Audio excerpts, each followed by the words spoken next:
Hey everyone, I'm Peter Stories, here to guide you today. If you use this video to drift off to sleep, please tap like, hit subscribe, and drop a comment telling me where you're watching from and what time it is there. Now, settle in, get cozy, and let yourself relax.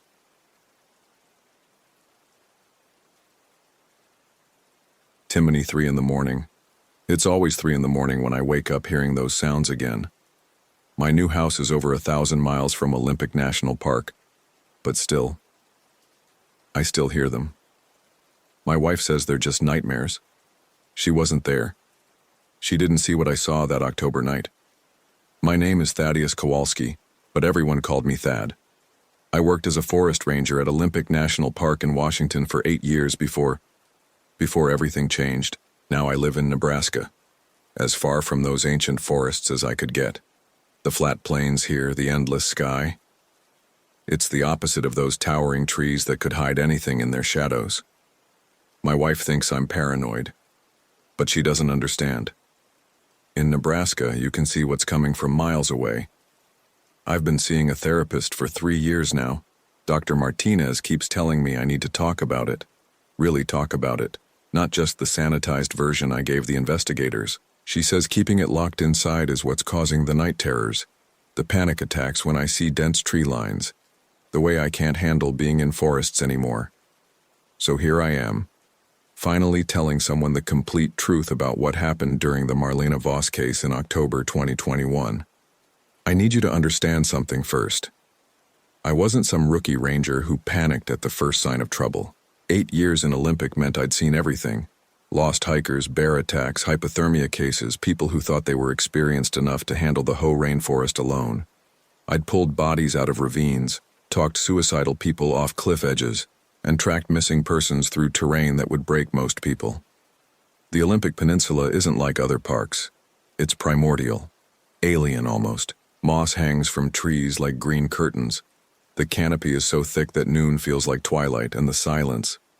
God, the silence can drive you mad. But I knew those forests. Every trail, every creek crossing, every shelter. At least I thought I did. Sienna Voss went missing on October 15, 2021.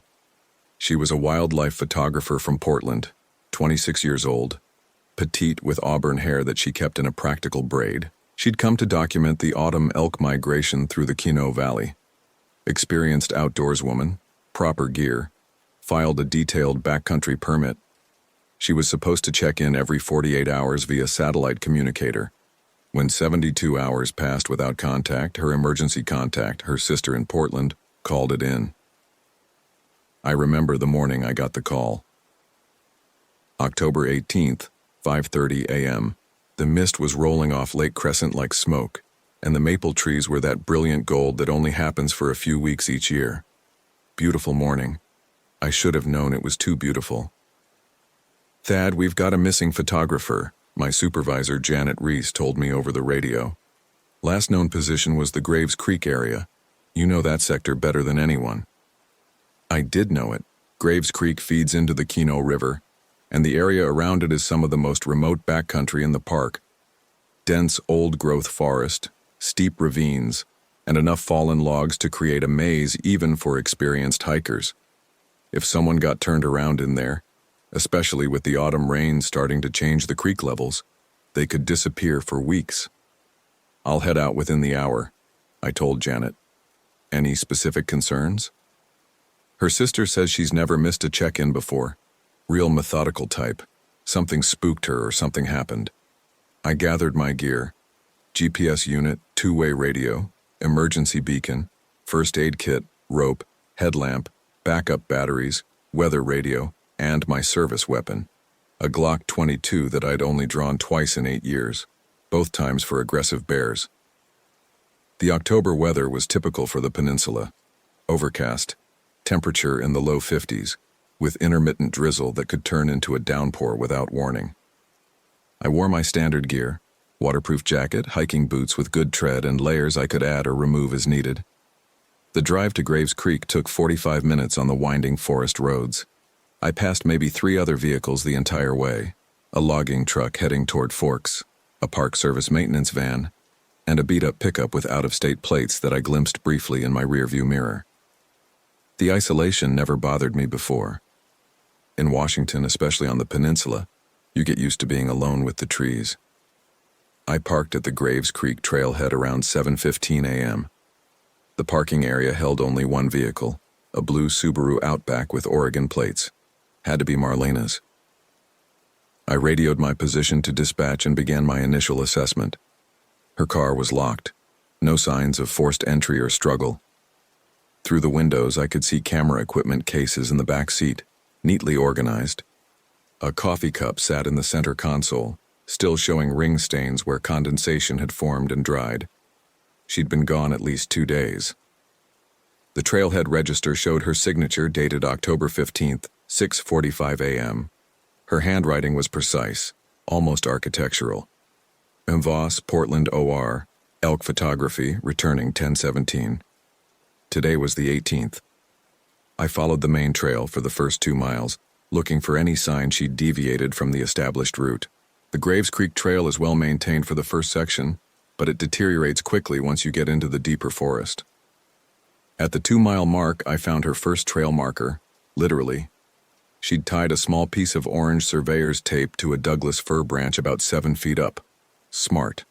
It meant she was being careful, marking her route for the return trip. The second marker appeared a 1/4 mile later, then another after that. She was heading northeast, following an old elk trail that paralleled Graves Creek but stayed on higher ground. I'd used this route myself when tracking injured animals. It offered better sight lines into the valley while avoiding the creek bottom mud that could trap you if the water level rose suddenly. That's when I found her first campsite.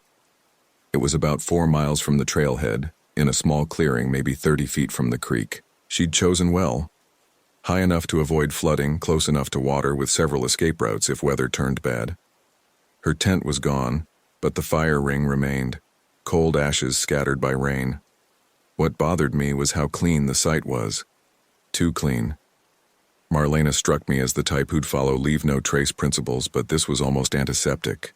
No forgotten tent stakes, no scrap of food packaging, no impressions in the earth where her tent had been. I circled the campsite in expanding spirals, looking for tracks, disturbed vegetation, anything that might indicate what direction she'd gone or whether she'd left voluntarily. The autumn rains had turned the forest floor into a carpet of wet leaves that held impressions briefly before springing back. But in a small patch of exposed earth near the creek, I found them. Boot prints. 2 different sets. Marlena's were easy to identify.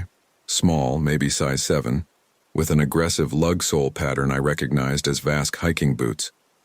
The other prints were larger, size 11 or 12, with a distinctive wear pattern on the outer edge that suggested military-style boots.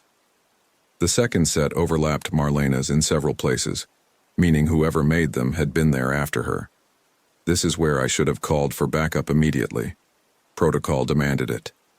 But I was 8 miles into the backcountry, and my radio was already picking up interference from the terrain. The nearest ranger station was a 4-hour hike away, and if Marlena was injured or lost, every hour mattered.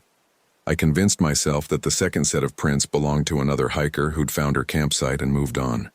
Happened all the time. I was wrong. Dead wrong.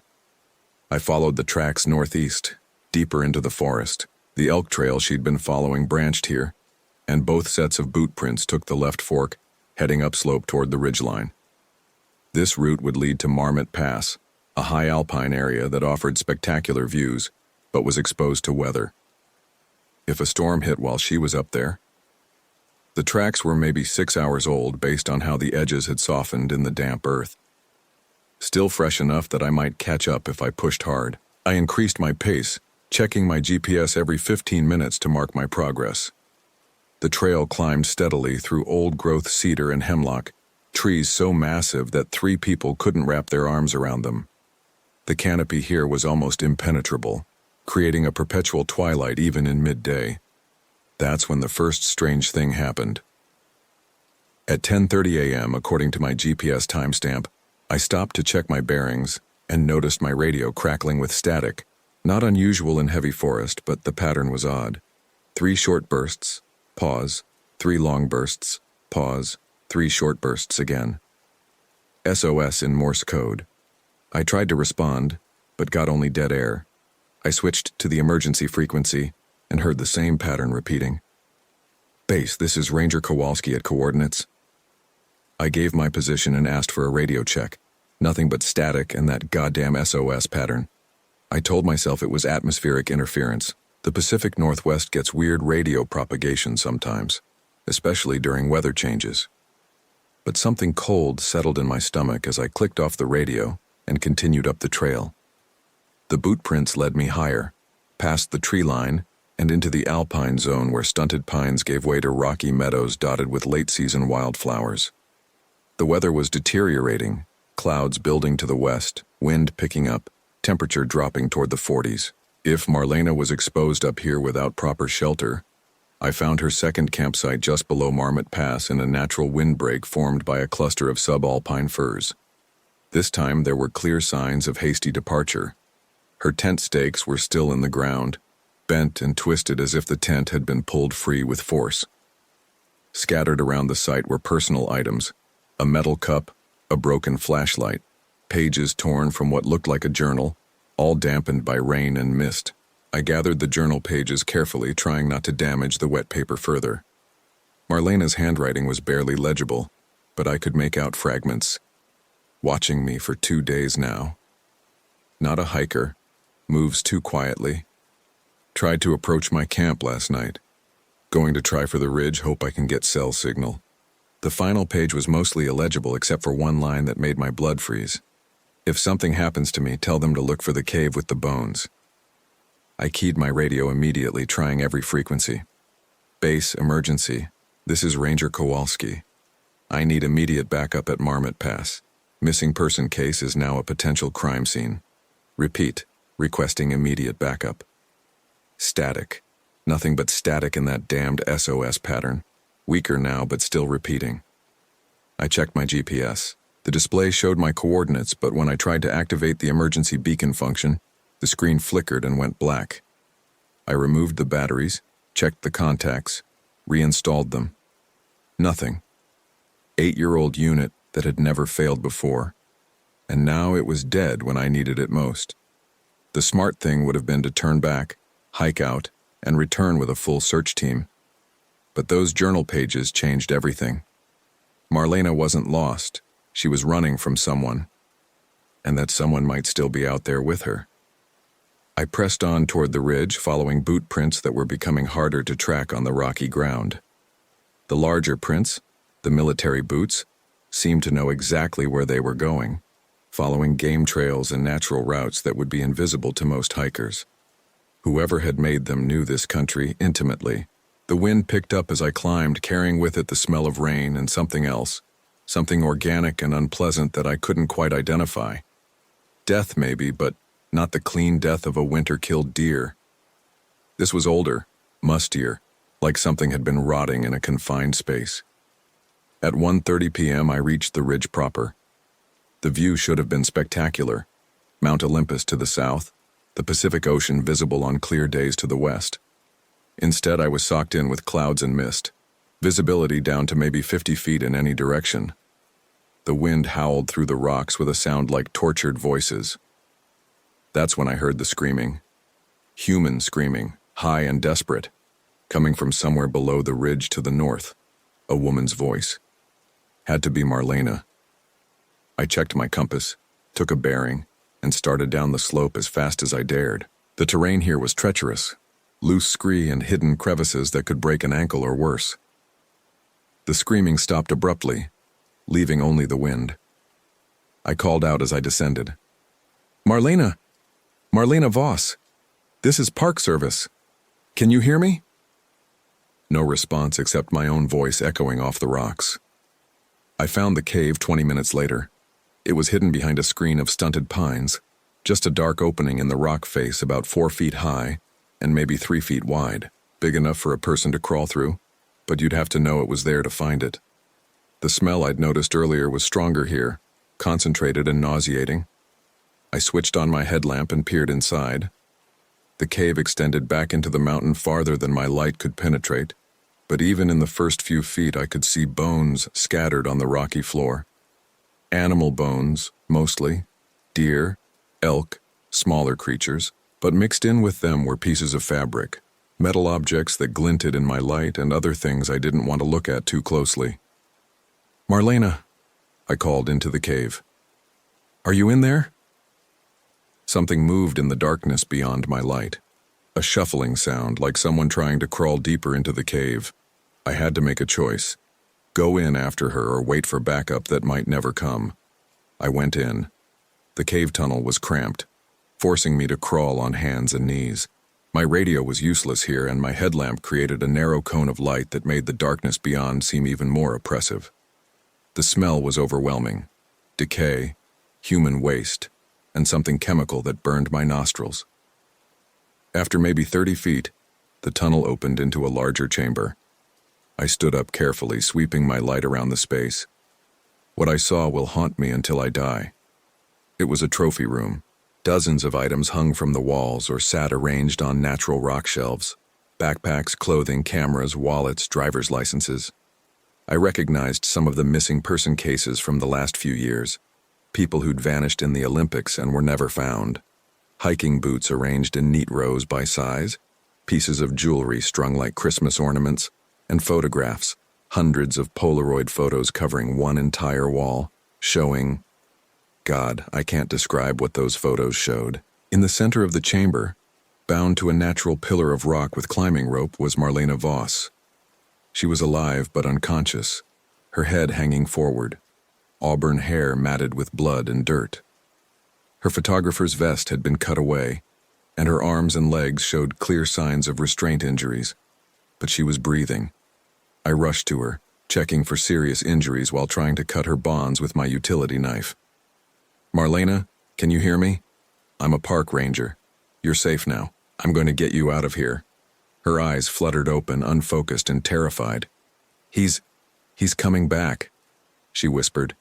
"He went to get more rope. Said he had plans for me." "How long ago?"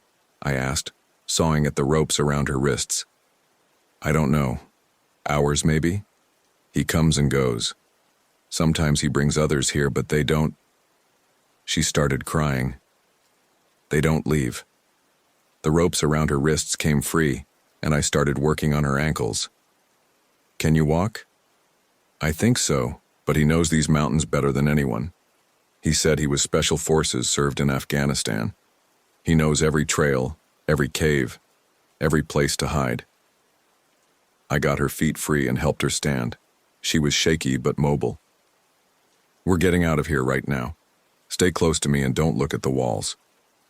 We made it maybe 10 feet toward the cave entrance before the lights went out. Not just my headlamp. It didn't fail or dim. It just stopped working entirely. The spare flashlight clipped to my belt was equally dead. We were in absolute darkness, the kind of black that makes you question whether your eyes are even open. "He can see in the dark," Marlena whispered against my ear. "He has night vision goggles, military grade.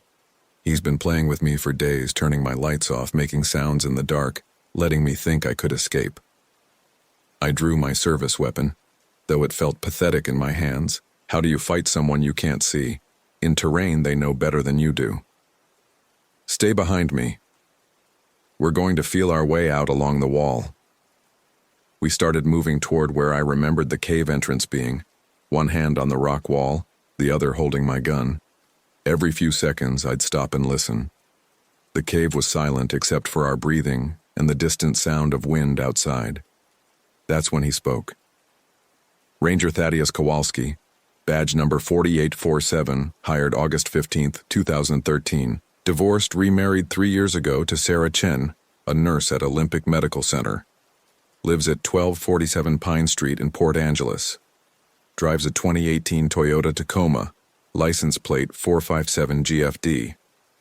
The voice came from everywhere and nowhere, echoing off the cave wall so I couldn't pinpoint its location. Male, middle-aged, with the flat accent of someone who'd spent time in many different places. "I know all about you, Thad. I've been watching the ranger station for months, learning your routines, your patrol schedules. Did you really think you could just walk into my home and take my guest without consequences?"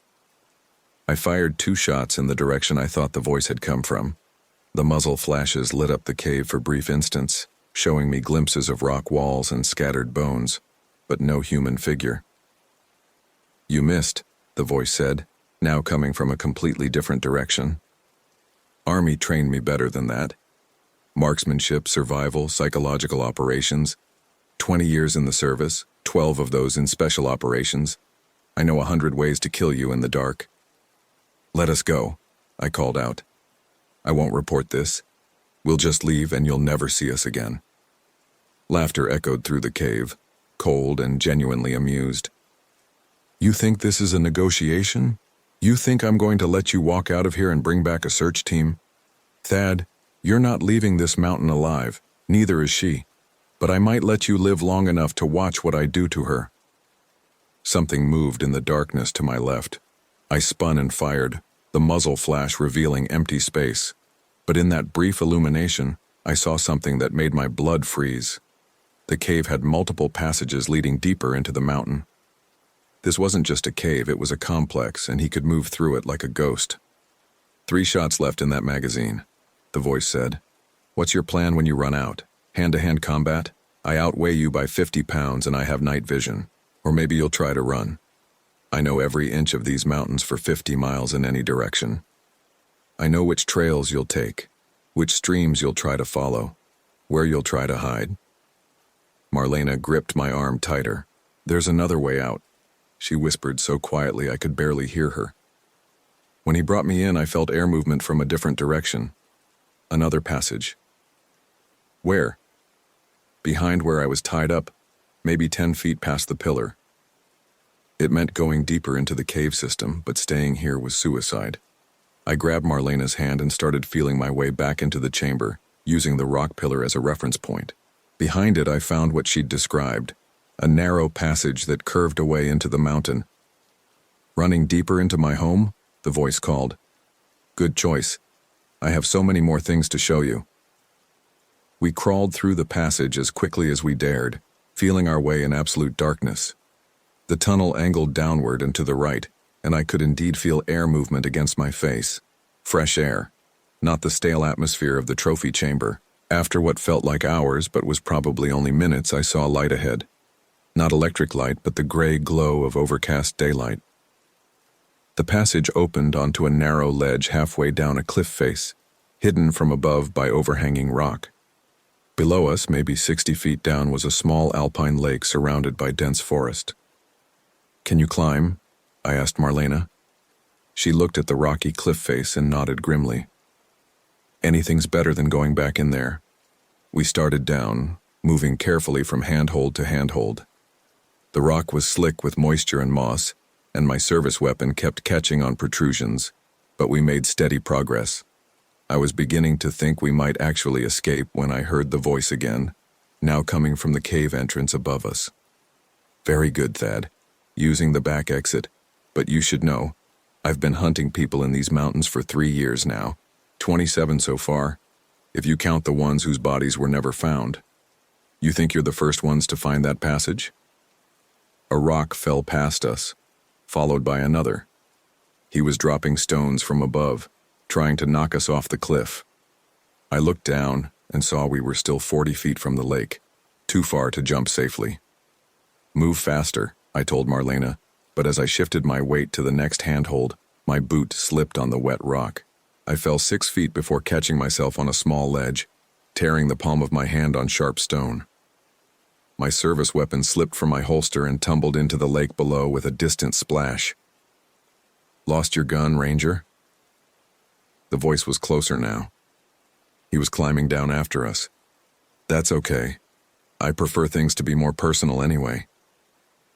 We reached the lake edge just as the sun disappeared behind the western ridges, plunging the valley into early twilight. The water was ice cold, mountain runoff that numbed our legs instantly as we waded in. But it was our only option. The lake drained into a creek that led downhill, hopefully back toward Graves Creek and the trailhead. "Can you swim?" I asked Marlena. "Yes, but not for long in this temperature." We struck out across the lake, aiming for where the outlet stream began. The water was maybe 200 yards across, but it felt like miles in the frigid temperature. Halfway across, I heard a splash behind us. He'd reached the bottom and was coming after us. I'd always been a strong swimmer, but the cold was sapping my strength rapidly. Marlena was struggling beside me, her breathing becoming labored. I can't feel my legs," she gasped. "Almost there," I lied. We were still 100 yards from the outlet. Behind us, steady splashing indicated our pursuer was gaining ground. And unlike us, he wasn't hypothermic. He'd probably planned this, worn a wetsuit or some other protection. Always one step ahead. We reached the outlet just as Marlena went under. I dove and found her in the murky water, grabbed her jacket, and hauled her to the surface. She was conscious but barely responsive, lips blue with cold. I dragged her to shore and checked her pulse, rapid and weak, but steady. "Marlena, stay with me. We're going to follow this creek down the mountain. Can you walk?" She nodded weakly, and I helped her to her feet. The outlet creek was shallow enough to wade through, and the current would help carry us downstream. More importantly, it would mask our tracks and scent trail. We'd made it maybe a quarter-mile down the creek when I heard him calling from somewhere behind us in the gathering darkness. "You're only making this harder on yourselves.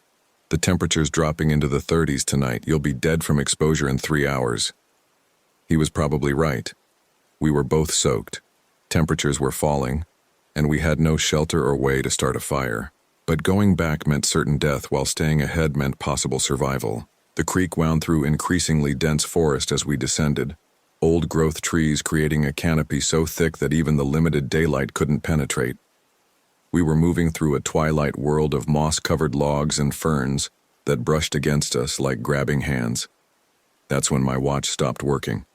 Not just the digital display, the entire watch, including the mechanical second hand. I'd worn that Citizen watch for 12 years, through every kind of weather and abuse. It had never failed. But now it sat dead on my wrist, frozen at 7:23. "He's jamming electronics somehow," I told Marlena. "That's why my GPS failed, why the radio's not working." "Military electronic warfare training," she said through chattering teeth. "He told me about it, said he could disable any electronic device within a half-mile radius, part of his psychological games." We pressed on through the dark forest, following the creek by feel and sound. Every few minutes I'd hear branches breaking or rocks shifting somewhere behind us. But I could never tell how far back he was. The sounds could have been animals, or him, or just the forest settling in the cold night air. After what felt like hours, Marlena collapsed. "I can't go any further," she whispered. "Everything hurts and I'm so cold I can't think straight." I checked her condition as best I could in the darkness. Her skin was clammy and cold, pulse still rapid and weak. Classic hypothermia symptoms. If we didn't get her warm soon, she wouldn't last the night. "There's a ranger shelter about 2 miles downstream," I told her. "Basic structure, but it'll have emergency supplies. Can you make it that far?" "I don't know.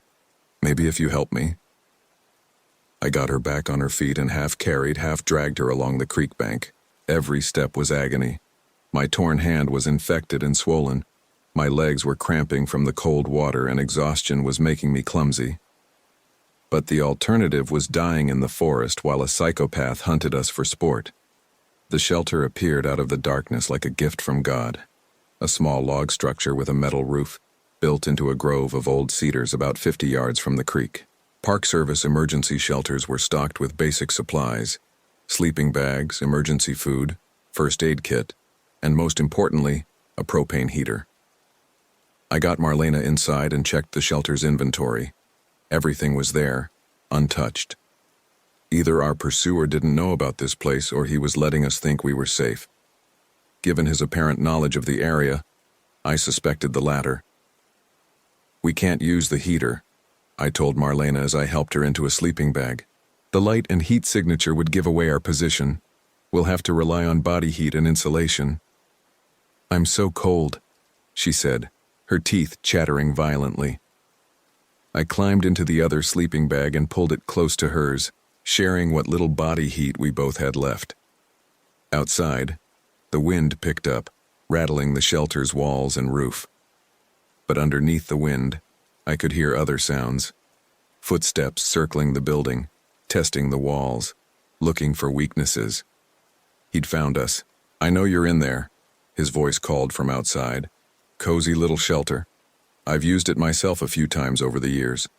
Did you know the Park Service doesn't check these places very often? Some of my guests have stayed here for weeks." Something scraped against the roof. Footsteps, methodical and patient. He was walking around up there, probably looking for a way in. The shelter had only one door and two small windows, both designed to keep weather out, not determined killers. "Here's what's going to happen," he continued, his voice now coming from directly overhead. "I'm going to give you a choice. Send the girl out, and I'll let you live. Keep her, and you both die slowly. You have 60 seconds to decide." I found the emergency flare gun in the shelter's supplies and checked the load. One shot. Not much, but it was something. "What's your name?" I called out. "Colonel Marcus Webb, U.S. Army Special Forces, retired. 20 years of faithful service to my country. And what did I get for it? A medical discharge for PTSD and a pension that barely covers rent. So I found a new purpose. These mountains needed a predator at the top of the food chain. Something to remind people that nature doesn't care about their GPS units and emergency beacons." I could hear him moving around on the roof, doing something with tools. Metal on metal sounds like he was trying to remove the roof panels. 30 seconds, he called. I had an idea. Desperate, but better than waiting to die. "Marlena, when I give the signal, you run for the creek. Follow it downstream until you reach the main trail, then get to a road and flag down help." "What about you?" "I'm going to buy you time." I positioned myself by the door, flare gun ready. Above us, I heard the scrape of metal being pried loose. He was opening the roof. "Time's up," Webb said. I kicked open the door and fired the flare straight up into the sky. It burst in a brilliant red star that lit up the entire valley, and in that brief illumination, I saw him clearly for the first time. He was exactly what you'd expect. Mid-40s, lean and weathered, wearing military surplus gear and night vision goggles pushed up on his forehead. What I hadn't expected was the smile. He was enjoying this. "Run!" I yelled to Marlena, and she bolted out the door toward the creek. Webb dropped through the hole he'd made in the roof, landing in a combat crouch with a military knife in his hand. In the confined space of the shelter, I had no room to maneuver, but neither did he. He came at me fast, knife leading. I grabbed his wrist with both hands and drove my knee into his ribs. He grunted but didn't go down, spinning away and coming back with a backhand that split my lip. The man was strong, trained, and completely focused. I managed to get behind him and wrapped my arm around his throat in a chokehold, but he drove his elbow back into my solar plexus, knocking the wind out of me. As I doubled over, he spun and brought the knife down toward my neck. I rolled aside, and the blade struck the wooden floor, sticking for a moment. I grabbed a camp chair and swung it at his head, connecting hard enough to stagger him. While he was off balance, I ran for the door. Outside, the flare had died out, leaving us in complete darkness again. I could hear Marlena crashing through the brush toward the creek, making far too much noise. But she had a head start, and that was something. Webb emerged from the shelter behind me, no longer playing games. "You just signed both your death warrants," he called. I was going to make it quick, but now I'm going to take my time. I ran toward the creek, following the sound of Marlena's movement. Behind me, Webb's footsteps were eerily quiet. He was tracking us using his night vision, moving like a ghost through terrain he knew intimately. I caught up with Marlena about 100 yards downstream. She was moving as fast as she could, but hypothermia and exhaustion were taking their toll. "How far to the main trail?" she gasped. "Maybe a mile. But he's right behind us." As if to prove my point, something whizzed past my ear and thunked into a tree trunk. A throwing knife barely visible in the darkness. Webb was close enough to use precise weapons. We pressed on, stumbling through the forest in what I hoped was the right direction. The creek was our only reliable guide, but following it meant moving through open areas where we'd be exposed. Moving through the trees meant better cover, but also the risk of getting lost. Another knife sailed past us, this one close enough that I felt the wind of its passage. He was herding us, driving us toward something. A trap, probably, or terrain that favored him over us. This way, I told Marlena, pulling her away from the creek and into thick forest. We're getting off his predicted route. The forest here was ancient and wild, full of fallen logs and hidden obstacles that caught our feet and sent us sprawling. But it also provided cover, and the thick canopy would interfere with his night vision. For the first time since the cave, I felt like we might have a chance. We moved through the trees as quietly as possible, stopping frequently to listen for pursuit. The forest was full of night sounds, owls, small animals moving through the underbrush, branches creaking in the wind. Any of those sounds could be masking Webb's approach. After 30 minutes of careful movement, I began to recognize landmarks. We were getting close to the main trail system, maybe a quarter mile from one of the marked routes that would lead us back to civilization. If we could reach it without being caught. That's when Marlena stepped into the snare. The rope jerked tight around her ankle, and she was hauled upward into the trees before I could react. She hung there, suspended 10 feet off the ground, crying out in pain and terror. Marlena! I reached for her, but she was too high up. Well, Webb's voice said from somewhere in the darkness around us. Looks like someone found my early warning system. I set these snares all through this section of forest. Took me months to rig them properly. I spun around trying to locate his voice, but the sound seemed to come from everywhere. Let her down. I don't think so. She makes excellent bait, hanging there like that. And you're not going anywhere while she's in distress. Protective instinct, one of humanity's greatest weaknesses. I felt around the base of the tree, looking for the rope's anchor point. If I could find it, maybe I could lower her down. But my hands found nothing. The rope disappeared into the canopy above, probably running through a pulley system he'd rigged in advance. Looking for the release mechanism? Webb's voice was closer now, maybe 20 feet away, but still invisible in the darkness. Military engineering ranger. I've had 3 years to prepare these mountains for hunting season. Snares, pit traps, false trails, supply caches. This whole area is my personal game preserve. Above me, Marlena was trying to reach the rope around her ankle, but the angle was wrong, and she was weakening fast. The snare was cutting off circulation to her foot. If she hung there much longer, she could lose the limb entirely. What do you want? I called out. Entertainment. You've given me a better chase than most, I'll admit. Usually they panic and run in circles until I get bored. But you've got training, experience. You've made this interesting. A branch snapped to my left. I spun toward the sound, but saw nothing. He was playing with me, moving just close enough to let me know he was there. Never close enough for me to strike back. Tell me, Ranger, do you know how many people go missing in national parks every year? Really missing, not just lost for a few days. The answer is more than the government admits. Hundreds. And in a place like Olympic, with all this wilderness and terrible weather, well, accidents happen. I found a fallen branch about 4 feet long and hefted it like a club. Not much of a weapon against a trained killer, but better than nothing. You can't keep this up forever. Eventually, people will notice the pattern. What pattern? A few unlucky hikers who bit off more than they could chew? This is the Olympic Peninsula, Thad. People die here all the time. Hell, half the bodies are never recovered. Perfect hunting ground for someone with my skills. Something moved in my peripheral vision. I swung the branch hard, but hit only air. Webb's laughter echoed through the trees.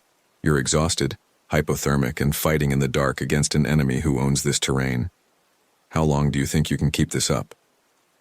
Above me, Marlena had managed to grab the rope and was trying to pull herself up to relieve the pressure on her ankle. But her strength was fading fast, and I could hear her breathing becoming labored. The cavalry isn't coming, Webb continued. Your radio's been jammed for hours. Your GPS is dead. Even if someone realizes you're missing, they won't start a real search until tomorrow morning at the earliest. By then, you'll both be permanent residents of my trophy cave. I needed to get him talking. Keep him distracted while I figured out some way to free Marlena. Why photographers? Why target people like her? They venture into remote areas alone. They're focused on their art, not their surroundings. And the cameras, well, I like to document my work. Some of my best footage comes from their own equipment, turned around to record their final moments. The casual way he said it made my skin crawl. This wasn't just murder. It was systematic predation by someone who'd turned killing into an art form. I heard the soft whisper of movement through leaves and struck out blindly with the branch. This time I connected with something solid, Webb's arm or shoulder. He grunted and stepped back but didn't seem seriously hurt. Good reflexes, he said, but not good enough. Something slammed into my lower back, the pommel of his knife probably. I stumbled forward, and he followed up with a kick to my knee that sent me sprawling. As I hit the ground, he was on me, knife at my throat. Game over, Ranger. I could feel the blade's edge against my skin, cold and sharp. In another second, he'd open my throat and that would be the end. But as I lay there, feeling my life about to end, my hand found something in the leaf litter. A rock, maybe the size of a baseball. I swung it up hard, catching Webb in the temple. He rolled off me, dazed but not unconscious. I scrambled to my feet and brought the rock down again, this time hitting his shoulder. He dropped the knife and rolled away into the darkness. Marlena, I called up into the trees. Can you reach any branches? Try to swing toward the trunk. I'm trying, she gasped, but I can't feel my foot anymore. I found Webb's dropped knife and started sawing at what I hoped was the anchor rope. But in the darkness, I was just guessing, cutting blindly at hemp fibers that could have been part of his snare system or just random rope. You think you've won something? Webb's voice came from somewhere to my right. He was moving again, circling me. Even if you get her down, you're still miles from help. Still in my territory. Still gonna die tonight. I ignored him and kept cutting. The rope was thick military-grade climbing line that resisted the knife's edge. But gradually, fiber by fiber, it began to part. I've killed men with more training than you, Webb continued. Rangers, SEALs, Delta Force operators who thought they were tough enough to hunt me. They're all feeding the trees now, Thad. You'll join them soon enough. The rope snapped suddenly, and Marlena crashed down through the branches, hitting the ground hard but alive. I rushed to her side and checked her condition. She was conscious, but her ankle was badly swollen and she couldn't put weight on it. Can you walk? I asked.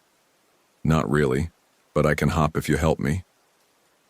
We started moving again, slower now, but still making progress toward the main trail. Webb's voice followed us through the darkness, sometimes close, sometimes distant, always threatening. You're only delaying the inevitable. I know where you're going. I know which trail you'll take. I'll be waiting for you. But for the first time since this nightmare began, I started to believe we might actually escape. We were close to the main trail system now, maybe a few hundred yards. Once we reached marked trails, we could follow them in the dark, and Webb's territorial advantage would be reduced. That's when we walked into the pit trap. The ground just gave way beneath us. A carefully camouflaged hole maybe 8 feet deep, lined with sharpened stakes. I managed to grab a tree root as I fell, stopping myself from being impaled, but Marlena wasn't so lucky. She hit the bottom hard, one of the stakes piercing her thigh. Marlena! I dropped into the pit beside her, avoiding the other stakes by inches. Blood was flowing freely from her leg wound, soaking through her pants. Ranger Kowalski, Webb's voice came from directly above us. Welcome to Deadfall number 7. I'm particularly proud of this one. Took me 3 days to dig and another day to set the stakes properly. I looked up and saw him silhouetted against the slightly lighter sky, night vision goggles back in place. He was holding something, a rifle, pointed down at us. Now we can do this easy or hard, he said. Easy way, you both die quickly. Hard way, I keep you alive for a few days while I enjoy my work. Your choice. I pressed my hands against Marlena's wound, trying to stop the bleeding. The stake had gone clean through her thigh, missing the artery but causing massive tissue damage. She was going into shock, her face pale and her breathing shallow. "Please," I called up to Webb. "She needs medical attention. Let me get her out of here and you can have me." "How noble, but no deal, Ranger. You've both seen too much, know too much about my operation. Can't let you go running to the authorities." He raised the rifle to his shoulder, taking aim. "Any last words?"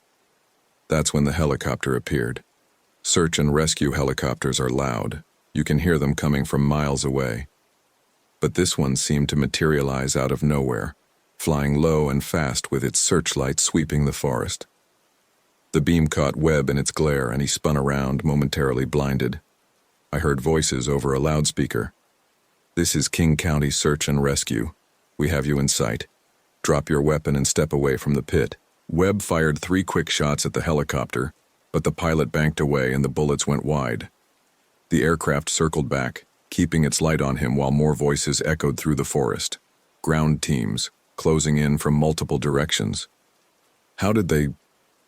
Webb looked down at us, his face twisted with rage and confusion. "Your radio was jammed. Your beacon was dead. How did they find you?" That's when I remembered the emergency flare I'd fired hours earlier. In my panic and exhaustion, I'd forgotten that every Park Service flare contains a GPS locator that activates on ignition. When I'd fired it to distract Webb at the shelter, I'd unknowingly sent our coordinates to the search and rescue network. Webb realized it too. He looked up at the circling helicopter, then down at us in the pit, calculating his options. "This isn't over," he snarled. "I know these mountains better than any search team. I'll disappear, wait for things to calm down, then start hunting again somewhere else." He vanished into the forest, moving with the silent efficiency of his military training. The helicopter tried to follow with its searchlight, but the canopy was too thick. Within seconds, he was gone. The ground teams reached us 20 minutes later. EMTs rappelled into the pit to stabilize Marlena while other rescuers worked to get us out. She was airlifted to Harborview Medical Center in Seattle, where surgeons managed to save her leg and repair most of the damage from her ordeal. As for Webb, they never found him. The FBI launched a massive manhunt that lasted 6 months. They found his base camps, supply caches, and enough evidence in that trophy cave to link him to over 30 disappearances across the Pacific Northwest. But the man himself seemed to have evaporated into the wilderness. Some people think he died out there, succumbed to exposure, or fell into one of his own traps. Others believe he relocated to a different hunting ground, maybe Alaska or the Canadian Rockies, somewhere with even more isolated terrain. I have my own theory, but I keep it to myself. I resigned from the Park Service 3 weeks after the incident. Couldn't handle being in dense forest anymore. Couldn't trust the shadows between the trees. The nightmares were constant. Every sound in the dark could be Webb. Every hiking trail could lead to another pit trap or snare. Sarah and I moved to Nebraska 6 months later. She got a job at the Regional Medical Center, and I found work with the State Agriculture Department, inspecting farms, checking fence lines, anything that kept me in open country where I could see for miles in every direction. The therapy helps. Dr. Martinez says I'm making progress. The panic attacks are less frequent now, and I can sometimes drive past wooded areas without breaking into a cold sweat. But I still wake up at 3 in the morning, listening for sounds that shouldn't be there. Marlena recovered physically, though she walks with a slight limp and will probably always have nerve damage in her ankle. She testified at the federal hearings about Webb's crimes, and her photographs from before the attack helped investigators map some of his hunting routes. But she doesn't take wilderness photography assignments anymore. Now she works for a portrait studio in Portland, shooting weddings and family pictures in well-lit studios with lots of people around. We stay in touch occasionally, text messages mostly, checking in on each other's progress. Neither of us talks much about what happened that October night. Some experiences are too raw, too personal to share with anyone who wasn't there. But sometimes, late at night when the dreams are particularly bad, I find myself looking at maps of remote wilderness areas. Montana, Wyoming, northern Canada. Places where people go missing and are never found, where the isolation is complete, and a man with the right skills could disappear entirely. And I wonder if somewhere out there, in another dark forest under another moonless sky, Marcus Webb is still hunting. The FBI told me that statistically, serial killers like Webb don't just stop. They don't retire or find religion or decide to live peaceful lives. They keep killing until they're caught, killed, or physically unable to continue. So either Webb is dead, or he's learned from his mistakes and become even more careful. I hope he's dead. God help me. I hope he died slowly and alone in those mountains, prey to his own traps and the unforgiving wilderness he claimed to master. But in my heart, in the part of me that still wakes up at 3 a.m, I know better. He's still out there. Somewhere in the vast American wilderness, in places where cell phones don't work and help is days away, Marcus Webb is still playing his deadly game. And every time I hear about another missing hiker, another experienced outdoorsman who vanished without a trace, I wonder if he's found new hunting grounds. The mountains don't care about our laws or our justice system. They don't care about right and wrong. They're old and patient and willing to keep secrets forever.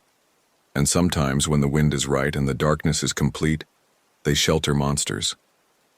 I used to love the forest. Now I know what it really is. Not a sanctuary or a refuge, but a place where the worst impulses of human nature can flourish unchecked.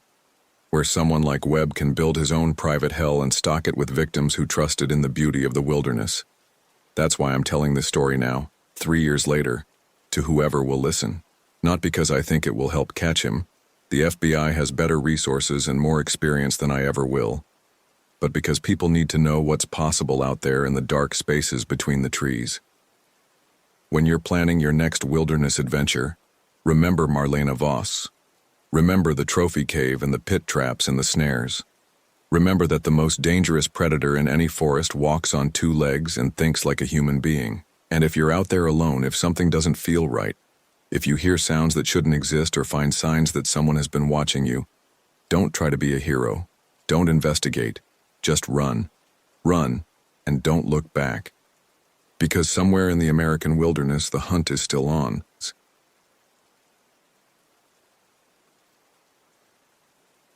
3 a.m. It's always 3 a.m. when I wake up hearing those sounds again. My new house is over 1,000 miles from Great Smoky Mountains National Park, but I still hear them. My wife says they're just nightmares. She wasn't there. She didn't see what I saw that October night. My name is Ezra Dalton, and I need to tell someone this story. It's been 4 years since I left my job as a forest ranger and moved from Tennessee to Florida. 4 years since I packed everything I owned into a U-Haul and drove south until the mountains disappeared behind me. 4 years. And I still can't sleep through the night. I worked for the National Park Service for 6 years at Great Smoky Mountains. Started when I was 22, fresh out of college with a forestry degree and more confidence than sense. By 2021, I thought I knew those mountains like my own backyard. Every trail, every ridge, every hollow between the peaks. The Smokies were home to me in a way that flat, humid Florida will never be. But some homes turn into prisons. And some prisons follow you, no matter how far you run. The thing about the Smokies in October is that they're both beautiful and treacherous. The leaves turn every shade of fire you can imagine. Deep reds, burning oranges, golden yellows that seem to glow even in the dim light. But by mid-October, darkness comes fast and hard. By 5 p.m., shadows stretch long between the trees, and by 6, you're working in near total darkness if you don't have a light. The temperature drops 20 degrees after sunset, and the fog. Christ, the fog in those mountains can swallow you whole. October 15th, 2021. That was the day Sienna Voss was reported missing. Sienna was 19, a sophomore at the University of Tennessee studying environmental science. According to her roommate, she'd driven up to the Smokies alone for a weekend camping trip. Something about needing photos for a class project on Appalachian ecology. Her car was found in the Elkmont parking area. Her tent was discovered set up properly at campsite 32, but Sienna was gone. Her sleeping bag was still warm when the campground host found it at 7 a.m. on the 16th. I remember getting the call from dispatch while I was checking trail conditions near Cataract Falls. Possible missing person at Elkmont, 19-year-old female, last seen yesterday evening. Standard protocol kicked in immediately. I radioed my location, confirmed my ETA, and started the drive back down to base. What struck me first about the scene was how normal everything looked. Sienna's blue two-person tent was pitched correctly, guy lines tight, rain fly properly secured. Her car, a red Honda Civic with UT stickers on the back window, was locked, keys nowhere to be found. Inside the tent, her sleeping bag was unzipped and thrown back like she'd gotten up quickly. A half-eaten granola bar sat on top of her backpack. Her camera, expensive-looking digital SLR, was still there with the lens cap off. She was taking pictures, I told Ranger Martinez, who'd arrived before me. Carlos had been working the Smokies for 15 years, had seen every kind of missing person case you could imagine. Look at the camera angle. She was photographing something outside the tent. Carlos nodded, making notes on his pad. Bathroom break, maybe, or heard something interesting. We found her boots outside the tent, which should have been our first real warning sign. Who leaves their boots behind in October when the ground temperature drops to near freezing? But we figured she'd maybe stepped out in socks or bare feet just for a moment. People do stupid things when they're half asleep. The initial search grid covered a half-mile radius around the campsite. Standard procedure for a missing person in the backcountry. We had 6 rangers, 2 search dogs, and a volunteer search and rescue team from Sevier County. The dogs picked up her scent immediately, leading us east from the campsite toward the old logging roads that crisscrossed that section of the park. For the first 4 hours, everything went according to protocol. We found a few footprints in the soft earth near Jake's Creek, small, barefoot impressions that matched Sienna's size. The prints were clear and deep like she'd been running, but they just stopped, right at the edge of a rocky outcrop where the old logging road curves toward Cucumber Gap. Could have jumped to the rocks, suggested Rebecca Chen, one of our newer rangers. Maybe trying to avoid something on the trail. I knelt down, studying the last clear print. The toes were dug deep into the mud, and there were what looked like scratch marks in the dirt beside it. She was running, I said. But from what? That was when I noticed the silence. In 6 years working those mountains, I'd learned to read the forest like a book. Every sound had meaning. The rustle of small animals in the underbrush, the distant call of birds, the whisper of wind through the canopy. But standing there on that logging road with the sun starting to sink behind the ridge, I realized there was nothing. No bird calls, no squirrels chattering. Even the insects had gone quiet. You hear that? I asked Carlos. He paused, tilting his head. I don't hear anything. Exactly. We followed the rocky outcrop for another quarter mile, but the trail went cold. No more footprints, no disturbed vegetation, nothing. The dogs lost the scent at the rocks and couldn't pick it up again despite circling the area multiple times. As darkness fell, we marked our GPS coordinates and called it a day. Standard protocol was to resume at first light with expanded search teams. I should have trusted my instincts that first night. Should have paid attention to the silence, to the way the dogs kept whining and pulling back toward the parking area. Should have noticed that the other wildlife was staying away from that section of forest. But I was following protocol, doing everything by the book, and sometimes the book gets people killed. The radio woke me at 3:47 a.m.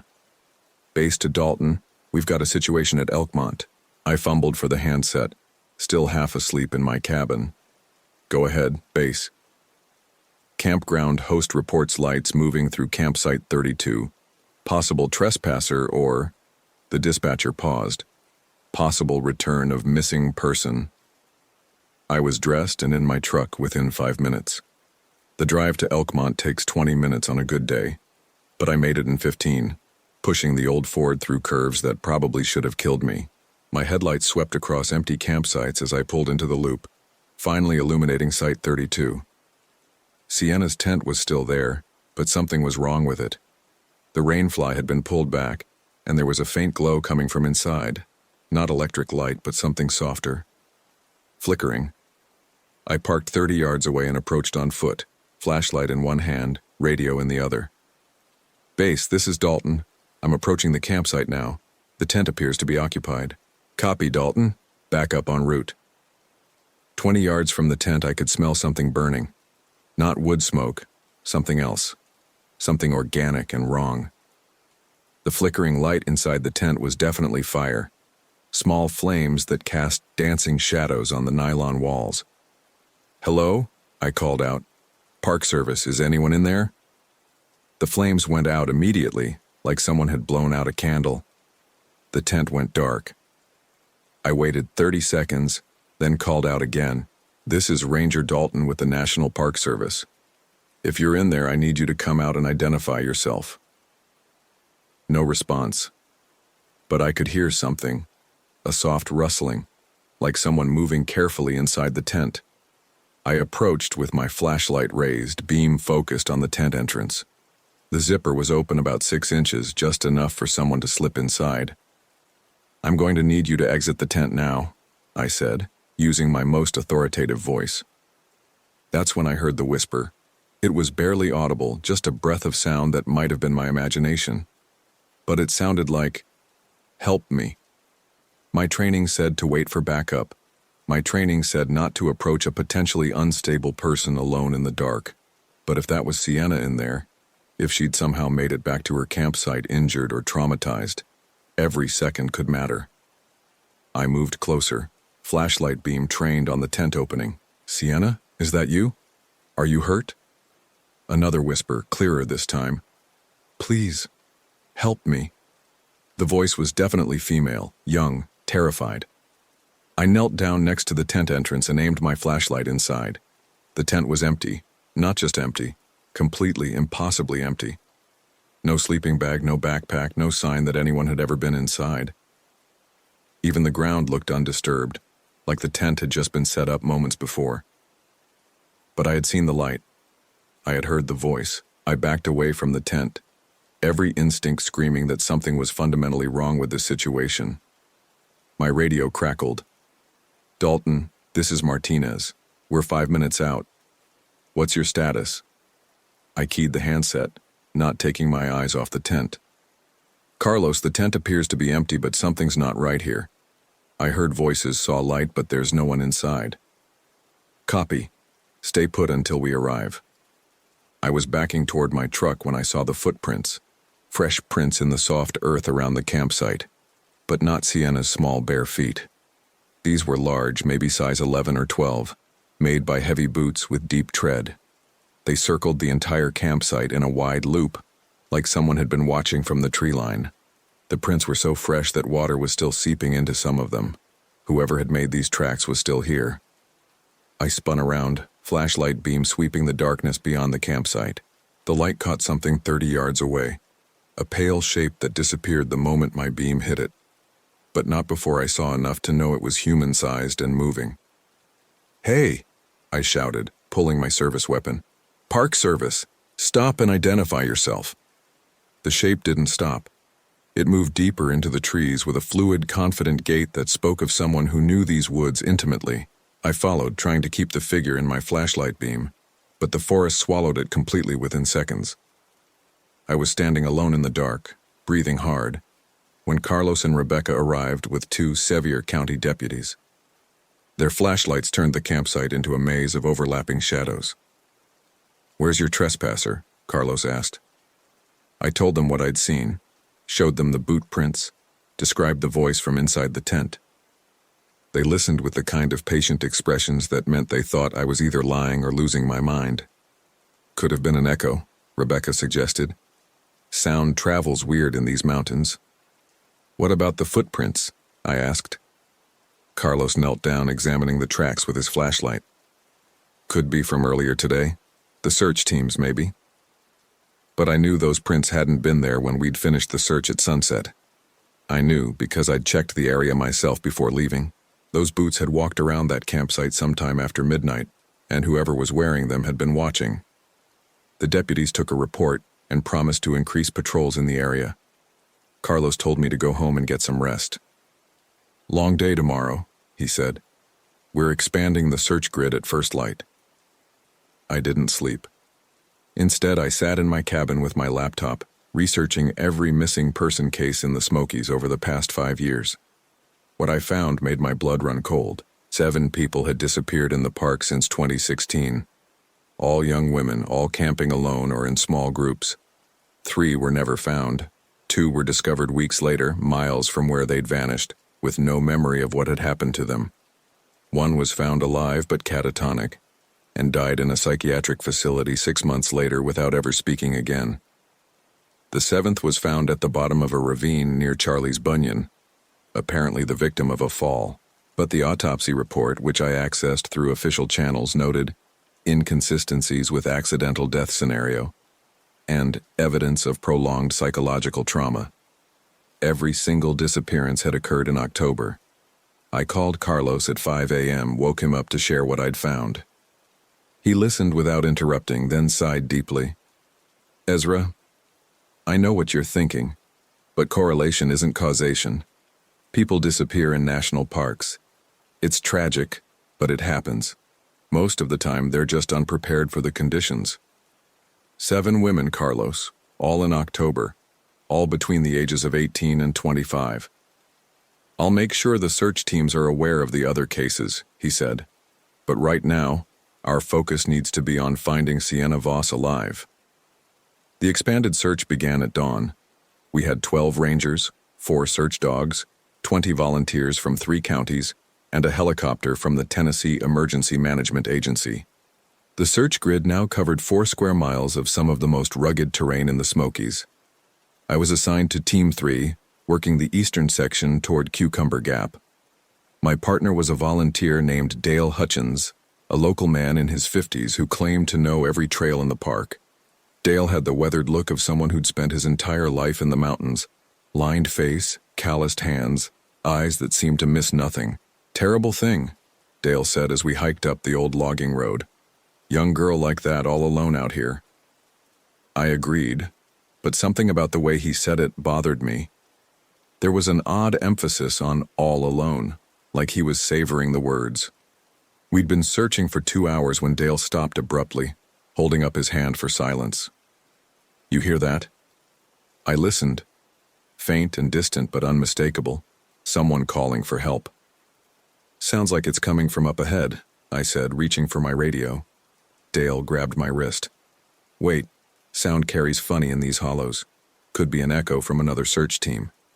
But the voice called out again, and this time I could make out words. Help me, please. Someone help me. It was definitely female. Definitely distressed. We moved toward the sound, following a narrow game trail that switchbacked up the ridge. The voice grew louder as we climbed, more desperate. Down here, please, I can't get out. The trail crested a small rise, then dropped into a natural depression surrounded by rhododendron thickets. At the center of the depression was what looked like an old root cellar or storm shelter, mostly hidden by fallen logs and brush. The voice was coming from inside. Sienna? I called out. Is that you? Yes. Oh God, yes, please get me out of here. I started toward the shelter, but Dale caught my arm again. Careful, he said. Could be unstable.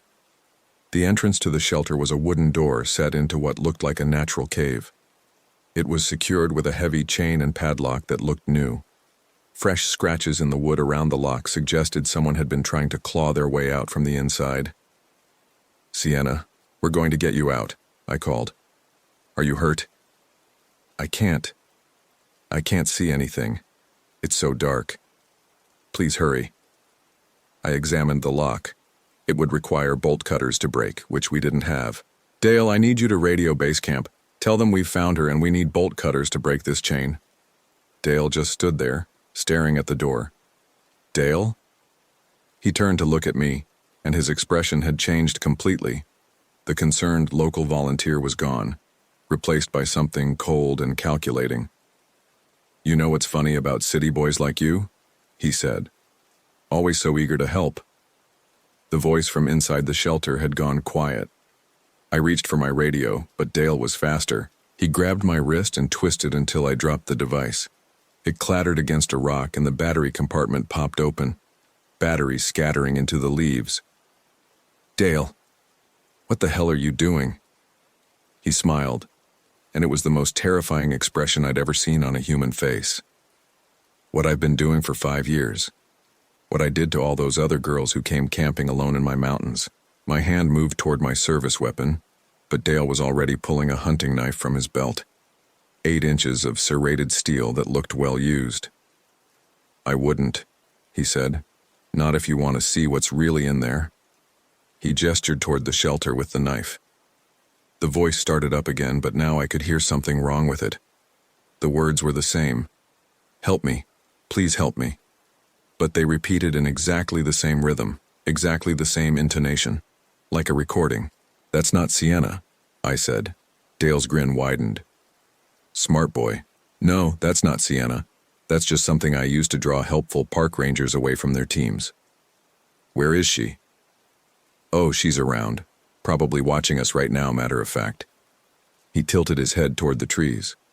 "I don't like to work on them in the shelter, too cramped. I prefer the open air." My throat went dry. "Work on them?" "Training," Dale said, like he was discussing the weather.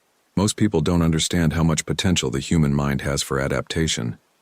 Given the right motivation, people can learn to do amazing things.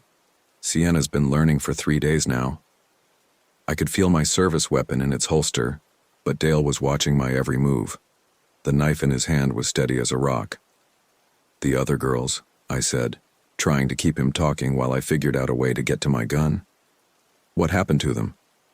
"Most of them graduated from the program, found new homes, new purposes, the ones that couldn't adapt."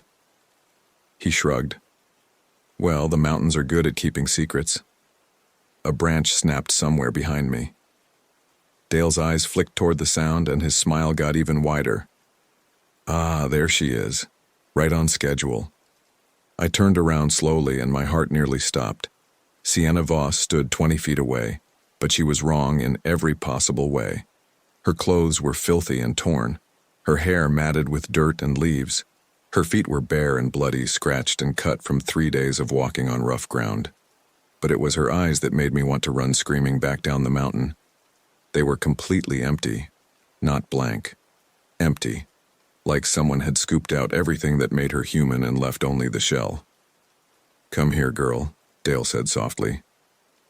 Sienna walked toward us with mechanical precision, never blinking, never looking away from Dale's face. When she was close enough, he reached out and stroked her hair like she was a pet. "Show the ranger what you learned," he said. Sienna opened her mouth and let out the most inhuman sound I've ever heard. It started as a scream, but modulated into something else entirely. Part animal howl, part mechanical siren, part something that shouldn't be possible for a human throat to produce. It was the sound that had been coming from the shelter, but played at half speed, I realized. A recording of this moment, played back to lure me in. 3 days, Dale said proudly. Usually takes a week to break them down this far, but Sienna was special, very responsive to the training. I had to get them both out of there. Somehow, I had to save what was left of Sienna and get us both away from this monster. But Dale was between me and the trail, knife ready, and I couldn't draw my weapon without triggering an attack. "The other rangers will be looking for me," I said. "Oh, I know they will. That's part of the fun." Dale reached into his jacket and pulled out a small radio. "Been listening to your search frequencies for 3 days. Amazing how predictable you people are." He keyed the handset and spoke in a perfect imitation of my voice. "Team 3 to base, we're following a cold trail toward Cucumber Gap. Maybe out of radio contact for a while." My own voice coming from someone else's mouth was so disorienting that it took me a moment to understand what he'd done. He'd just bought himself hours before anyone would think to look for us. "Military training?" I asked. 22 years Army Special Forces. Did 3 tours in Afghanistan before I realized I liked the work a little too much. He gestured around at the forest. "These mountains are perfect for someone with my particular skills. Lots of isolated areas, lots of people who wander off alone." A new sound echoed through the trees. A helicopter, distant but getting closer. The search was continuing, but they were looking in the wrong direction. Dale heard it too. "Time to go," he said. "Can't have them spoiling our fun." He whispered something to Sienna and she immediately started walking deeper into the forest.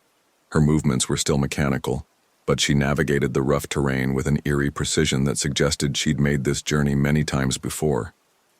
"After you," Dale said, gesturing with the knife. I had no choice but to follow. We moved through increasingly dense forest, climbing steadily up the ridge on trails that weren't marked on any map. Dale stayed behind me, close enough that I could feel the point of his knife through my jacket whenever I slowed down. After 20 minutes of hiking, we arrived at what looked like an old hunting camp. 3 canvas tents arranged around a cold fire pit, with rope lines strung between the trees. But it was what hung from those ropes that made me understand the true scope of Dale's activities. Personal belongings, dozens of them. Backpacks, jackets, cameras, cell phones, all carefully organized and labeled with dates going back 5 years. I could see Sienna's red UT sweatshirt hanging next to a blue jacket that belonged to someone else, and beyond that, a University of Georgia t-shirt that probably hadn't been worn by its owner in years. Trophies? I asked. Memories, Dale corrected. Each one represents a successful training program. Sienna had stopped in the center of the camp and was standing perfectly still, waiting for instructions. Up close, I could see more evidence of what Dale called training. Rope burns on her wrists, bite marks on her arms, and a hollow, vacant expression that suggested her mind had gone somewhere else entirely to escape whatever had been done to her. The human mind is remarkably adaptable, Dale said, settling down on a log next to the fire pit. Most people think torture is about causing pain, but that's primitive thinking.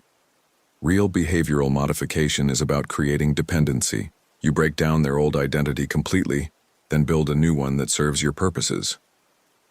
He was talking about psychological torture with the casual tone of someone discussing a hobby.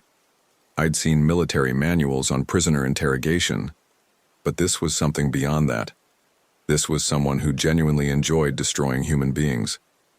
You're insane, I said. Dale laughed. Am I? I've been operating in these mountains for 5 years without being caught. I've successfully modified the behavior of 7 subjects with only 2 failures. That's not insanity. That's expertise. The 2 who died? The ones who couldn't adapt to the program. His expression darkened slightly. Some people are just too stubborn to be helped. I was looking around the camp trying to figure out an escape route when I noticed something that made my blood freeze. One of the tents had a small window cut into the canvas, and through that window, I could see movement. Dale followed my gaze and smiled. Oh, you noticed my other student. She's been with me for almost 2 years now. Excellent progress.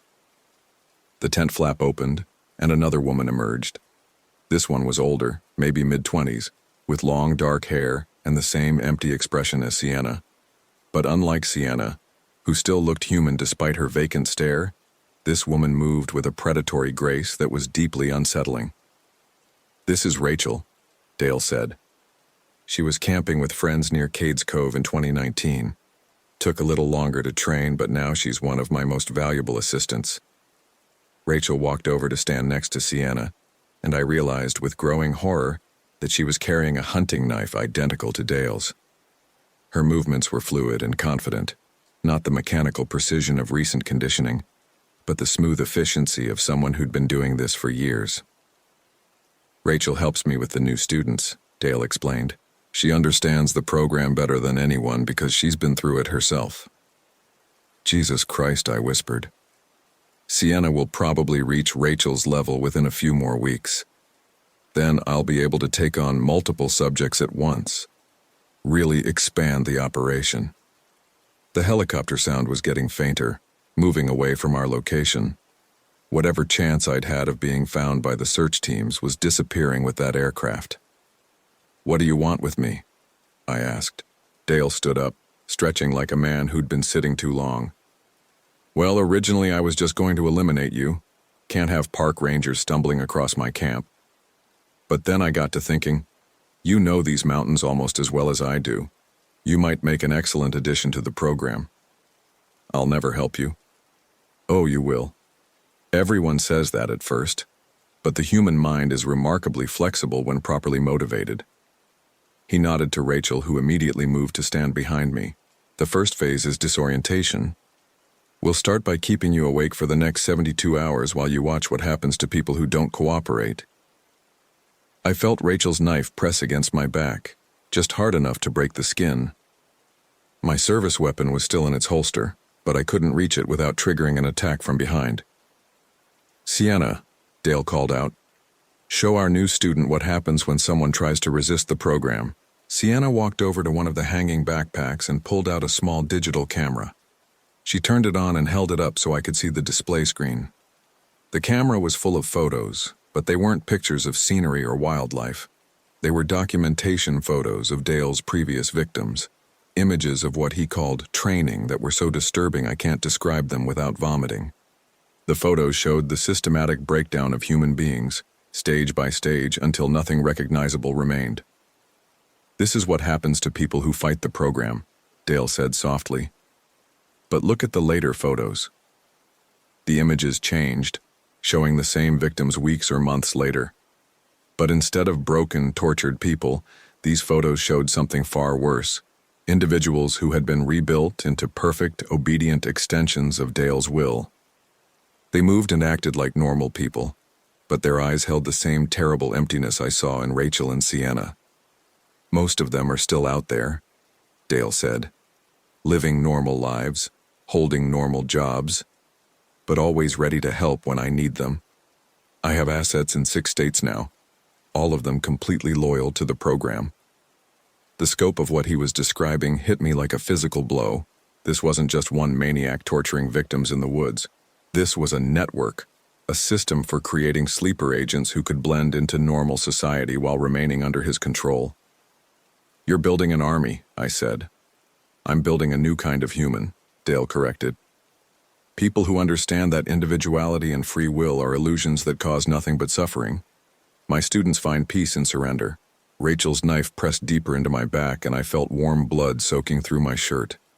In another few seconds, she would push it all the way in. I had one chance.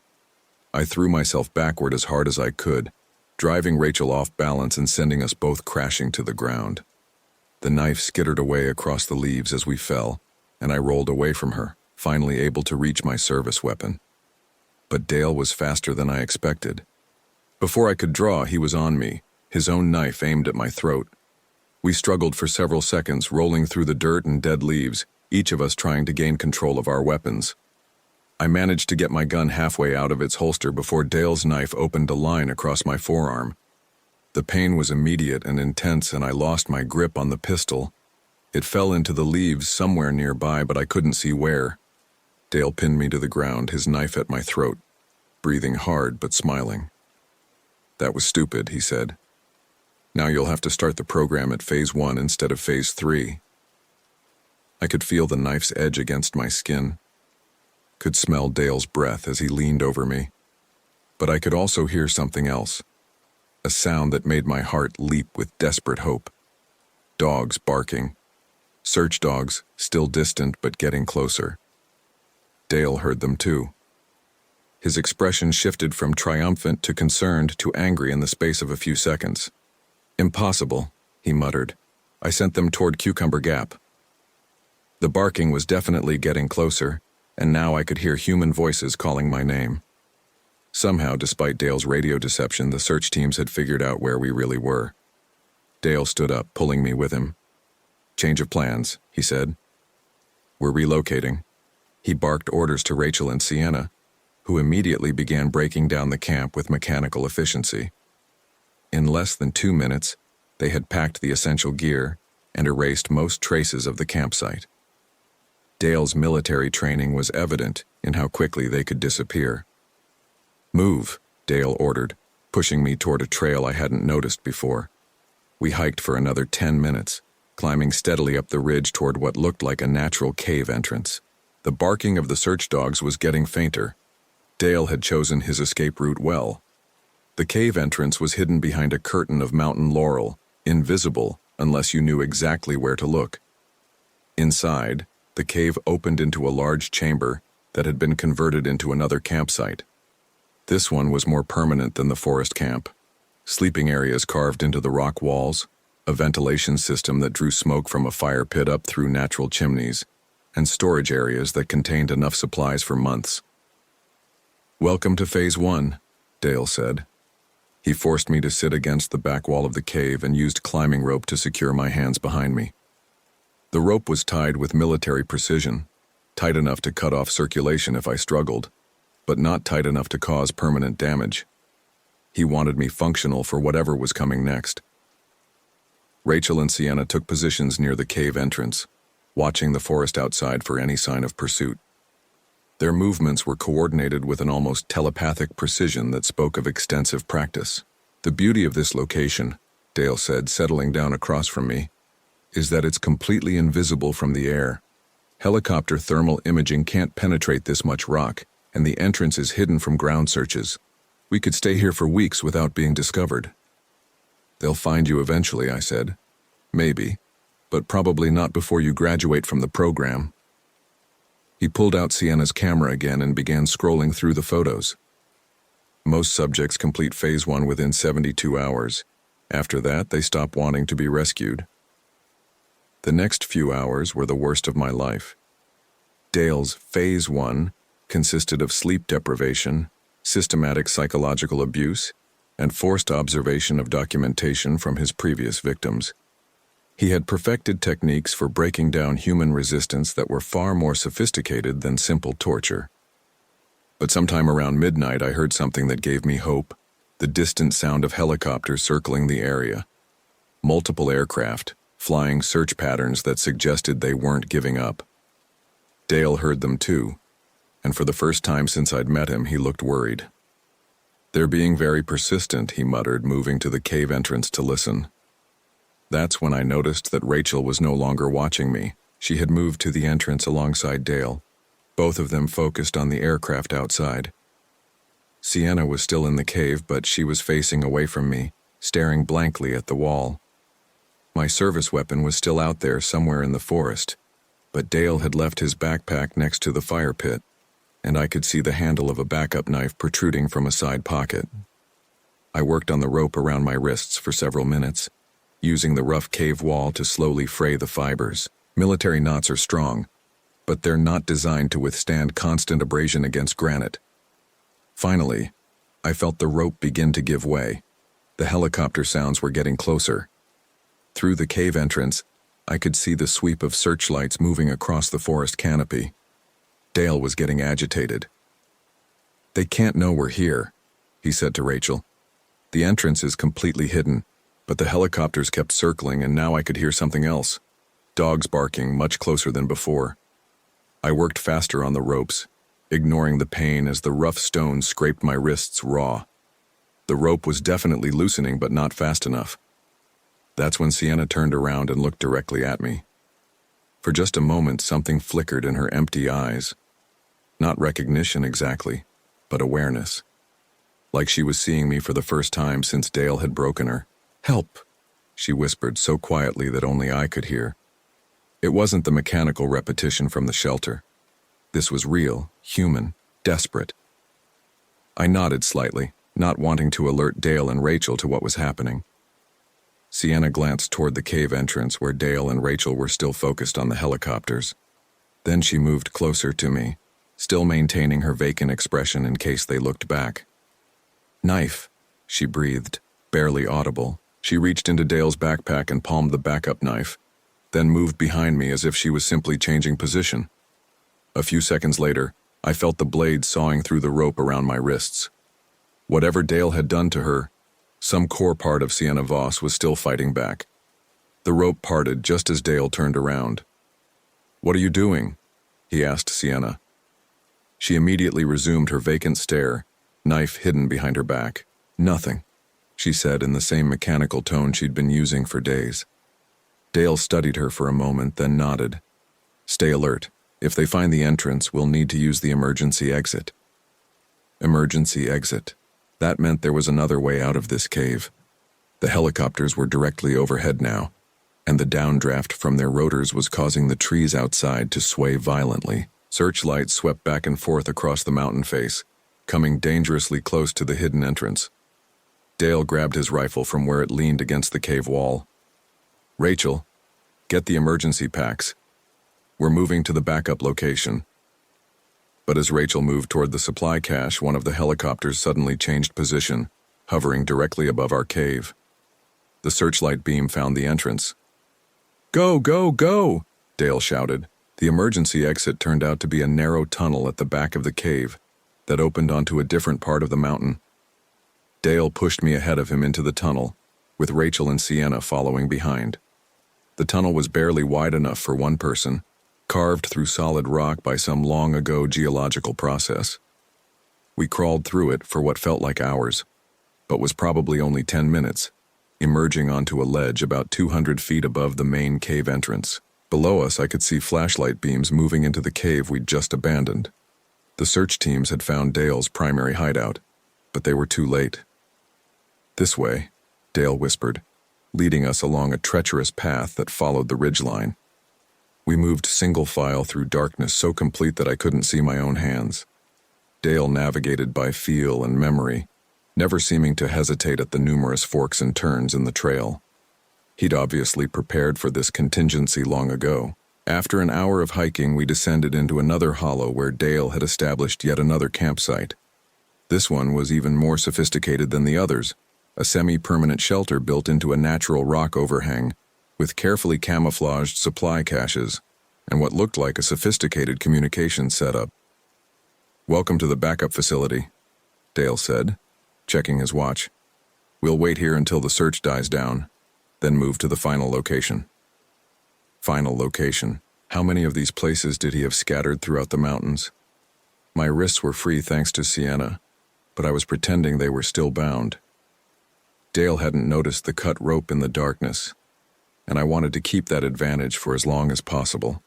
The radio equipment crackled to life, picking up search team communications. Dale listened with professional interest as various teams reported their positions and findings. They found the cave. Carlos's voice came through the static. Evidence of recent occupation, but no sign of Dalton or the missing girl. "Expand the search grid," came the response. "They can't have gone far." Dale smiled and switched off the radio. "They have no idea how far these tunnel systems extend. I've been mapping them for 5 years." He was right. I'd worked these mountains for 6 years and never knew about the extensive cave network Dale had discovered. He'd found the perfect hiding place, a 3-dimensional maze that could hide an army. But his confidence was also his weakness. He was so certain of his security that he was getting careless. "Sienna," he called out.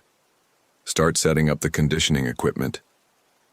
Sienna moved to unpack what looked like medical supplies, restraints, IV bags, syringes filled with unknown substances. Whatever Dale's program involved, it included chemical components that would explain how he'd broken down his victims so completely. This was my chance. While Dale was focused on the radio and Rachel was arranging supplies, I slowly worked my hands out of the loose rope. Sienna saw what I was doing and deliberately moved to block their view of me. The knife she'd given me was still in my hand, hidden against my palm. Not much of a weapon against 3 people, but it was something. The radio crackled again. "Air support is reporting heat signatures on the North Ridge," came a voice I didn't recognize. "Multiple individuals moving toward Eagle's Nest area." Dale's expression changed. Eagle's Nest was less than a mile from our current position. "Impossible," he muttered. "Thermal imaging can't penetrate this much canopy." But the voice continued. "Ground teams are moving to intercept. ETA 20 minutes. 20 minutes. If the search teams were really that close, this might be my only chance to get out alive." Dale was studying his maps, trying to figure out how the search teams had tracked us. Rachel was busy with the supplies. Sienna was standing near the shelter entrance, apparently watching for threats. I caught Sienna's eye and mouthed the word "run." She gave an almost imperceptible shake of her head, then glanced meaningfully toward Rachel. I understood. Rachel was too far gone, too deeply programmed. She would fight to protect Dale, even if it meant killing me and Sienna. But Sienna was still fighting back somewhere deep inside whatever Dale had done to her, and that meant she might be willing to help. I held up the knife where only she could see it, then pointed toward Dale. She nodded slightly. The plan was simple and desperate. I would go for Dale while Sienna distracted Rachel. It wasn't much of a plan, but it was the only one we had. I waited until Dale turned back to his radio equipment, then launched myself across the small space. The knife caught him in the shoulder, not a fatal wound, but enough to make him drop his rifle and shout in pain. Sienna moved at the same instant, tackling Rachel before she could reach her own weapon. The two women went down hard, rolling across the rocky ground. But Dale was stronger than I'd expected, and tougher. Even with a knife in his shoulder, he managed to throw me off and scramble for his rifle. I got there first, grabbing the weapon and rolling away from his reaching hands. When I came up, I had the rifle trained on his chest. "Don't move," I said, breathing hard. Dale smiled, blood running down his arm from the knife wound. "You won't shoot me. Rangers aren't killers." He was wrong. After seeing what he'd done to Sienna, after understanding the scope of his operation, I was absolutely willing to kill him. The only thing stopping me was the need to take him alive so he could lead authorities to his other victims. Behind me, I could hear Sienna and Rachel still struggling. Rachel was fighting with the desperate fury of someone whose entire worldview depended on Dale's survival, while Sienna was fighting for her sanity and freedom. "Call her off," I told Dale, gesturing toward Rachel with the rifle. "Rachel, stand down," Dale said calmly. Rachel immediately stopped fighting and moved away from Sienna. The level of control he had over her was terrifying. Even bleeding and held at gunpoint, his programmed victim still obeyed his commands instantly. "How many others are there?" I asked. "Others? You said you had assets in 6 states. How many people have you turned into that?" I nodded toward Rachel. Dale's smile widened. "More than you can imagine. And even if you kill me, they'll continue the work. The program is bigger than one person now. We'll see about that." The sound of helicopters was getting closer again. This time, they were definitely heading in our direction. Dale heard them too. "You know what the funny thing is?" he said. "Even if they arrest me, even if they put me in prison for the rest of my life, I've already won. Rachel will go back to her normal life, her normal job, and no one will ever suspect what she really is. Sienna will probably recover enough to testify, but she'll never be completely free of the programming. And there are dozens of others just like them." He was probably right. The psychological damage he'd inflicted was so severe and so precisely applied that his victims might never fully recover. Even if they appeared normal on the surface, the deeper programming would probably remain, but at least he wouldn't be able to create any new victims. The helicopters found us 10 minutes later. Searchlights illuminated our rocky overhang, and within minutes, the area was swarming with park rangers, FBI agents, and Tennessee State Police. Dale surrendered without further resistance, still smiling that terrible smile even as they put him in handcuffs.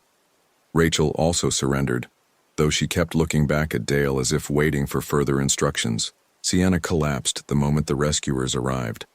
Whatever strength she'd been using to fight back finally gave out, and she spent the next 3 days in a catatonic state at the University of Tennessee Medical Center. The investigation that followed revealed the true scope of Dale's operation.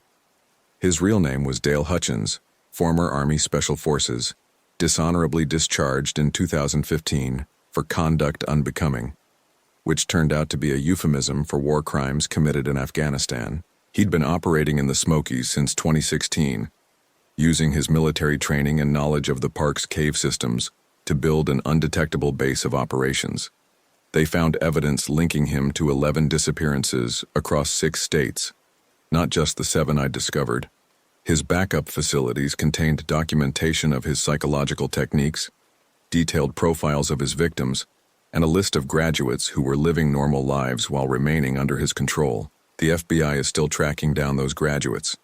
Some have been found and are receiving treatment, but others have simply vanished, possibly warned by Dale through channels investigators haven't discovered yet. Rachel spent 2 years in a psychiatric facility, but was eventually released. She lives under a different name now in a different state, with round-the-clock monitoring. According to her doctors, she's made remarkable progress, but she still experiences episodes where the programming reasserts itself. Sienna recovered better than anyone expected. She spent 6 months in therapy and was able to return to school, though she changed her major from environmental science to psychology. She testified at Dale's trial with a strength and clarity that amazed everyone who'd seen her in those first few days after her rescue. But she's never been camping again. Neither have I. Dale was sentenced to life in prison without possibility of parole. He's currently housed in a supermax facility in Colorado, where he spends 23 hours a day in solitary confinement. According to the guards, he still smiles constantly. I resigned from the Park Service 3 weeks after the trial ended. Couldn't bring myself to go back into those mountains. Couldn't trust that every missing person case wasn't another Dale Hutchins. My replacement found my resignation letter on her desk, along with a detailed memo about cave systems and emergency protocols that might prevent this from happening again. I moved to Florida because it's as far from mountains as I could get while staying in the same country. The landscape here is flat and open with nowhere for predators to hide. Palm trees instead of pines, sand instead of granite, alligators instead of bears. Different dangers, but honest ones. An alligator is just an animal acting on instinct. Dale Hutchins was something else entirely. My wife thinks I should stop talking about it, stop reliving it in therapy sessions and police interviews, and now this recording. She says I need to move on, build a new life, focus on the future. She's probably right. But I can't stop thinking about those graduates who are still out there. Normal people living normal lives, holding normal jobs, but always ready to help when someone like Dale Hutchins needs them. How many of them are there? How do you spot someone who's been programmed to hide their true nature? How do you protect people from a threat they can't see coming? The FBI has a task force working on it, but they're fighting an enemy who's invisible. Dale's techniques were sophisticated enough that his victims could pass psychological evaluations, polygraph tests, even intensive background checks. They blend in perfectly until the moment they're activated.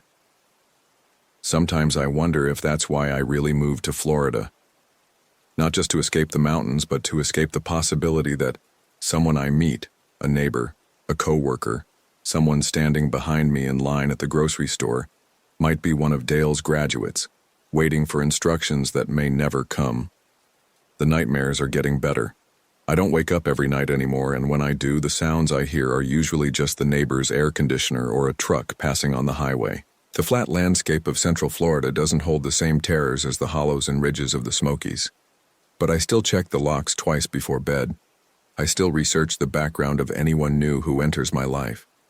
And I still monitor the missing person reports from national parks across the country, looking for patterns that might indicate another Dale Hutchins has started hunting. Because the thing that keeps me awake at 3 a.m. isn't the memory of what happened in those mountains.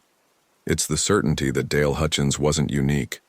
Somewhere out there, in some other wilderness area, another predator is using the isolation and beauty of our national parks to hide activities that would make Dale's program look like amateur hour. The wilderness isn't dangerous because of bears or cliffs or getting lost. It's dangerous because it's the perfect place for human monsters to operate without interference. And once you understand that, once you've seen what people are capable of when they're completely free from the constraints of civilization, you can never look at a forest the same way again. That's why I had to tell this story, not because I want to relive it, not because I think it will help me heal, but because people need to understand that the greatest dangers in any wilderness are often the ones that look just like us. Dale Hutchins is in prison, but his graduates are still out there. Rachel has made progress, but she's not cured. Sienna is strong and brave and has rebuilt her life, but part of her will always be trapped in those mountains, and somewhere in some other national park. Some other ranger is about to get a call about a missing person. I just hope they're more careful than I was. I hope they trust their instincts when the forest goes too quiet. I hope they never have to learn what I learned about the human capacity for evil. Because once you know, you can never unknow it. And once you've seen what people are capable of when they think no one is watching, you can never feel completely safe again. The sun is coming up outside my Florida window. Another day without mountains, without shadows between the trees, without the possibility of stumbling across something that should never exist. My wife will wake up soon, and we'll have breakfast, and discuss normal things like work and bills and what to watch on Netflix tonight. For a few hours, I might even feel normal myself. But when 3 o'clock in the morning comes around again, I'll be awake, listening to sounds that probably aren't there, remembering things I wish I could forget. and wondering if Dale Hutchins is lying awake in his Supermax cell, still smiling about all the graduates he has scattered across the country, still smiling about the program that might not need him anymore to keep running, still smiling about what he unleashed in those mountains, and how it's probably spreading to mountains we haven't even thought to check yet. That's the real horror of the Sienna Voss case. Not what Dale did to his victims, terrible as that was. The real horror is not knowing how many other Dales are out there, how many other programs are running, how many other graduates are walking among us, waiting for instructions that might come tomorrow or might never come at all. But they're out there, I'm sure of it. And that's why I moved 1,000 miles away from any place where the forest can swallow you whole, where a person can disappear without a trace, where monsters like Dale Hutchins can build their perfect hunting grounds. Here in Florida, at least the monsters are honest about what they are.